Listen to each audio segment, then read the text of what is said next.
Marami sa inyo ang kasalukuyang nagdadala ng mabibigat na pasanin. May mga araw na pakiramdam ninyo'y tila ang lahat ng bagay ay nagkakagulo, na parang walang katapusan ang pagsubok, at kayo'y nag-iisa sa gitna ng bagyo. Makinig kayong mabuti. Hindi kayo nag-iisa. Ang mga pagsubok na dumarating sa inyong buhay ay hindi parusa mula sa Diyos. Hindi niya kayo pinaparusahan, kundi pinaglilinis at pinapatibay. Isipin ninyo ang ginto. Upang maging malinis at mahalaga, kailangan itong ipasok sa mainit na apoy. Ang apoy ay nag-aalis ng mga dumi at nag-iiwan lamang ng dalisay at magandang metal. Ganoon din ang Diyos sa inyo.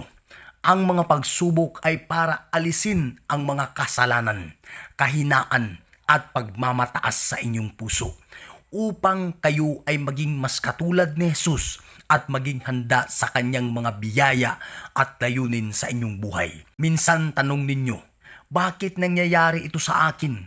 O bakit parang mas mamigat pa sa kaya kong pasanin?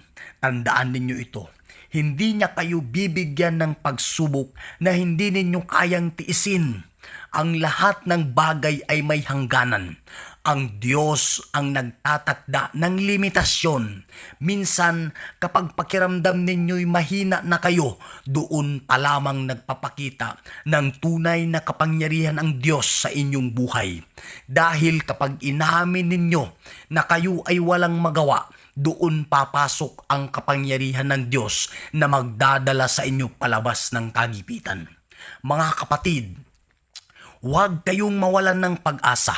Ang bawat pagtitiis ay may kapalit na gantimpala. Sinasabi sa salita ng Diyos, mapalad ang taong nananatiling matatag sa panahon ng pagsubok, sapagkat matapos niyang malampasan ang lahat, tatanggap siya ng gantimpalang inihanda ng Diyos sa mga umiibig sa Kanya. Huwag kayong matakot magtiwala.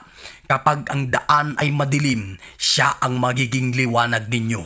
Kapag kayo ay nangihina, siya ang magiging inyong lakas. Kapag kayo ay nag-iisa, siya ang magiging inyong kasama.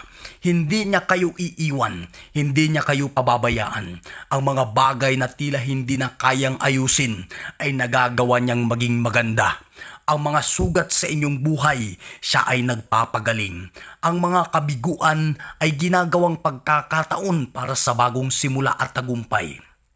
Kaya't sa kabila ng lahat ng nararanasan ninyo ngayon, tumayo kayong matatag, magtiwala kayo dahil ang huling bahagi ng inyong kwento ay magiging mas maganda at mas makikinang kaysa sa inyong inaasahan. Ang Diyos ay may magandang plano para sa inyo, isang plano na magdadala sa inyo sa kapayapaan, sa tagumpay at buhay na walang hanggan. Manatili kayong matatag, manalig kayo, at laging tandaan, kayo ay mga anak ng Diyos at kayo ay mahal na mahal niya.